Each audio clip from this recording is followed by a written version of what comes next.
Halo Bu Halo, Nena. malam, malam. Halo, apa kabar Bu? Alhamdulillah baik Ibu, Mbak.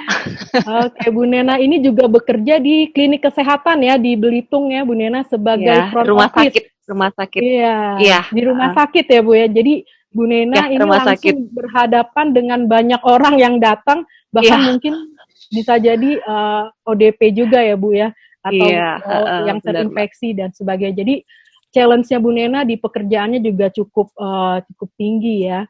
Oke, Bu Nena langsung aja Mhm. ceritain dong Bu Nena pernah menjadi status ODP. Itu waktu kapan, Bu? Itu kira-kira tanggal 9 10-an ya. Ya, kurang lebih tanggal tanggal segituan ya. 10 Jadi Mei, eh eh 10 April. April, April. Oke. Awal tuh gini, Mbak, memang sih saya punya saudara ya, dia memang kerja di rumah sakit ya. Kita ada satu pasien yang COVID positif. Orang yang di rumah sakit itu, mereka dicek semua, Bu. Pada saat itu kita memang nggak tahu kalau dia tuh hasilnya positif rapidnya. Nah, terus memang belum belum diinfokan kalau memang ada yang positif nih, karena kan harus dicek swab dulu kan. Beberapa hari kemudian dia dicek lagi nih swabnya. Kira-kira hari ke-10 ya. Dia ternyata disuruh kerja, Mbak. Kita memang nggak tahu nih awalnya. Kita udah kontak sama dia, apalagi mamaku kan sering ke rumahnya, karena rumahnya berdekatan gitu loh. Positif tapi tanpa gejala. Kita nggak tahu kalau memang dia sakit, kita tahu kan, Mbak. 3 hari dia kerja, terus ditelepon lagi kan, dibilang kalau dia harus dirawat karena dia positif. Kita kaget kan, kok bisa seperti itu gitu loh. Apa namanya, antara deg-degan, aduh gimana nih gitu kan. Sedangkan kita udah kontak sama dia. Baru hari Senin ya, dari pihak Dinkes ada ke rumah kita. Jadi untuk ngasih tahu kalau kita disuruh cek rapid semua. Apalagi kan saya dulu kan dulunya ada riwayat asma, Mbak. Di rapid pertama hasilnya apa, Bu? Waktu rapid. Alhamdulillah hasilnya negatif ya Mbak.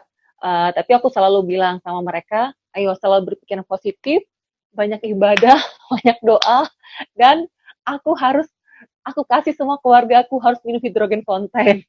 Dan sekitar tanggal 22-an kita suruh cek lagi Mbak. Jadi antara tanggal 13 sampai tanggal 22 itu kan kita masih was-was ya Mbak ya, masih takut. Ini jadi benar harus harus benar dijaga nih kondisi tubuh kita nih seperti apa nih, biar nanti hasilnya negatif gitu kan. Nah, jadi salah satunya ya saya lebih lebih sering konsumsi air hidrogen sama inhalasi Mbak. Jadi selama 2 minggu itu intensitas menggunakan hidrogen fonten tentu lebih tinggi ya. Ya, Mungkin lebih sampai tinggi. sekarang ya, karena Iya, gimana tuh?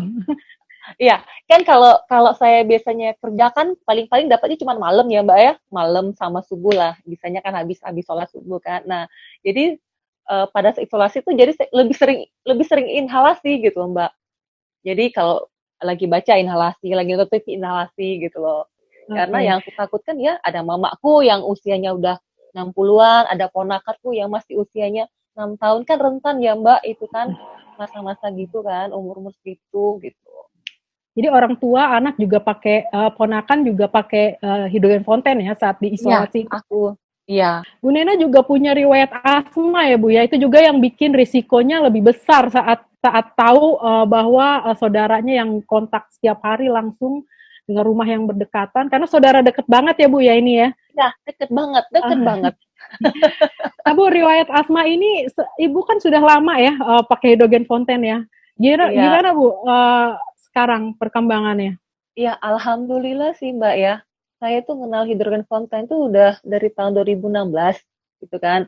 Awalnya itu saya memang punya riwayat asma karena gini Mbak, kalau memang kondisi saya udah drop, udah kecapean, itu kena satu debu dikit aja, itu udah mulai Mbak berasa. Nanti hidungnya udah mulai gatel, mata udah merah, nanti bersin, habis itu langsung udah sesak Mbak. Nah, kalau saya minum obat pun saya nggak boleh sembarangan minum obat gitu. Jadi kalau salah minum obat juga kayak gitu Mbak, bisa-bisa alergi, bisa-bisa timbul asma.